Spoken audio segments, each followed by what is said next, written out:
What's up everybody, it's Paul from Boosted Films, and in this video we're going to change the engine air filter and cabin air filter on this 2-liter Toyota Supra.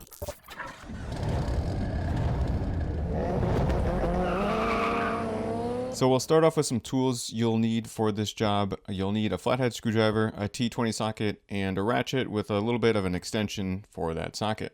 It probably is worth noting you only need these tools for the cabin air filter. If you're doing the engine air filter, you really shouldn't need any tools at all. So we're going to start with the cabin air filter, and to do that we're going to open up our passenger side door, and we're going to move our seat back a little bit to give us some extra room if needed, because we're going to have to get our head down here where the kick panel is, where your feet would sit on the passenger side, and there's a cover up here with two screw points that you need to get to that drop down. So we're going to give you this shot here from underneath where you can see you give it a turn with your flathead screwdriver on the one side. We'll move over to the other side and we'll give that one a turn as well, and then this panel should drop down.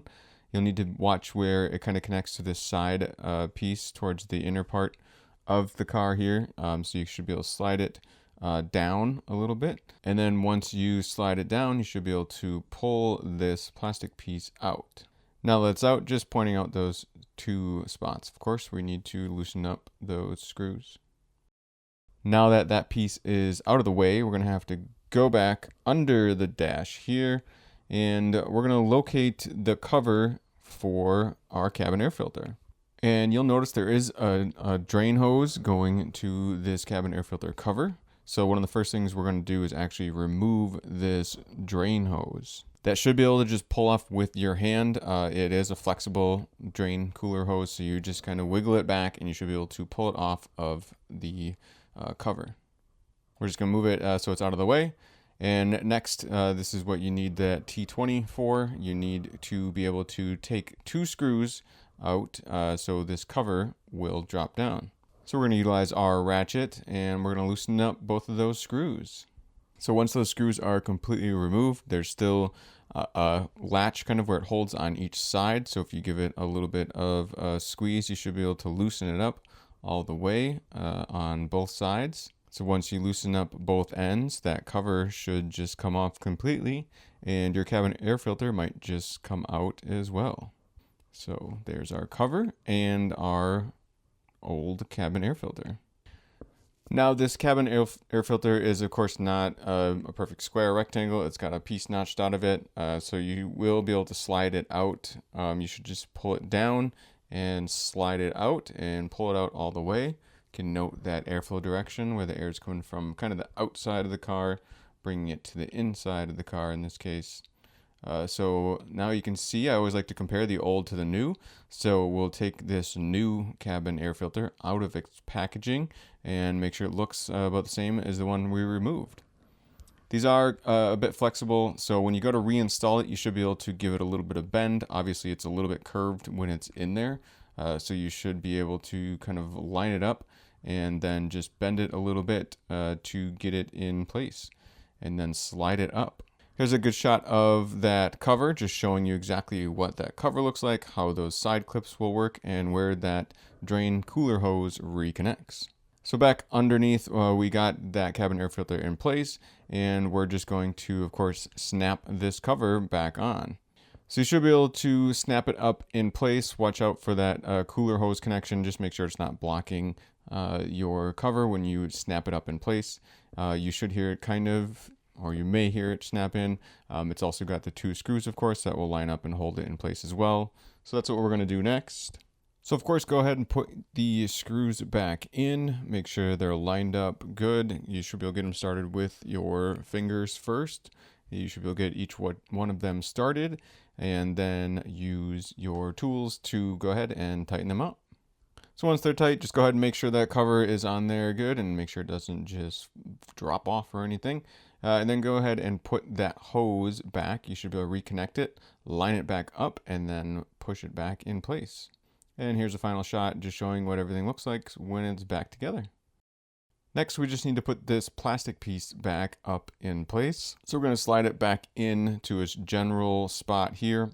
Notice on that left side, see how that part protrudes a little bit. where it meets that center part of the car, you need to kind of slide that behind the other plastic trim. So we're going to go ahead and do that. There you can see it just slid into place. And then a shot from back underneath, you can see we're just going to kind of hold it up in place. And then we're going to utilize our screwdriver and possibly even your fingers if you have it lined up right. You could also maybe use your fingers just to tighten it. You should just give it a quick turn and then it should lock into place. And of course you got to do that on both sides. So we're going to do the second side after we finish the first side. We will hold it up in place and give it a little turn. And there you go. Now that should be held up just like it was before, and you're pretty much all set. Put your car back the way it was. Again, noting that side panel there, making sure that's in the right spot. Tighten up this one, and then tighten up the other one, and there you go. So now we're going to move on to the engine air filter, and we're going to go to the driver's side of the car, open up the driver's side door, and pull this hood release latch, not just once, but twice. You're going to release it and then pull it again to release the actual safety latch for the hood. So once you pull that twice, we're going to go to the front of the hood, and then you should be able to just go ahead and lift up the hood. Now, if you look to this air box here that I'm going to point out, you can see this is what funnels air into your engine, and the filter is in between kind of a top portion and a bottom portion of this air box. So what we're going to do is separate that top portion from the bottom portion and pull out our old air filter. So this just has these clips that hold it in place.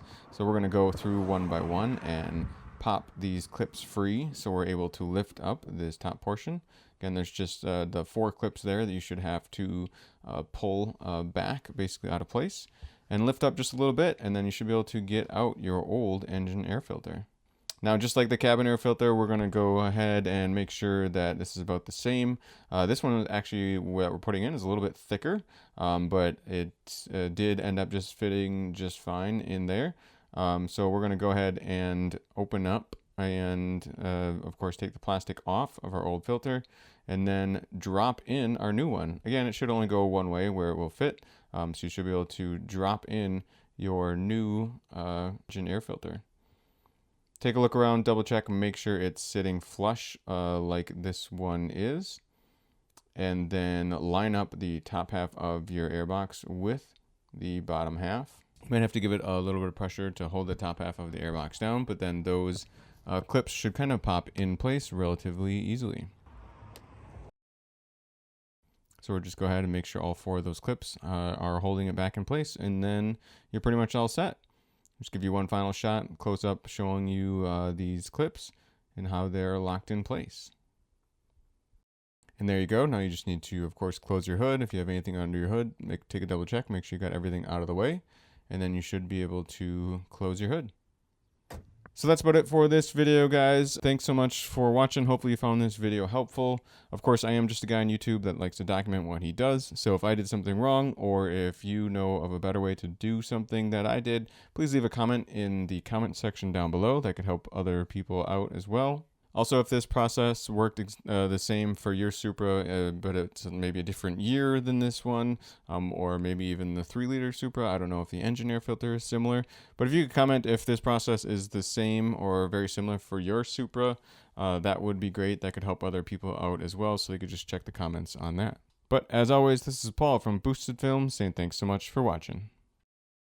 I just want to say that domestic violence is never okay. If you or someone you know is experiencing issues with a partner and doesn't feel safe, please visit the website thehotline.org or call 1-800-799-SAFE.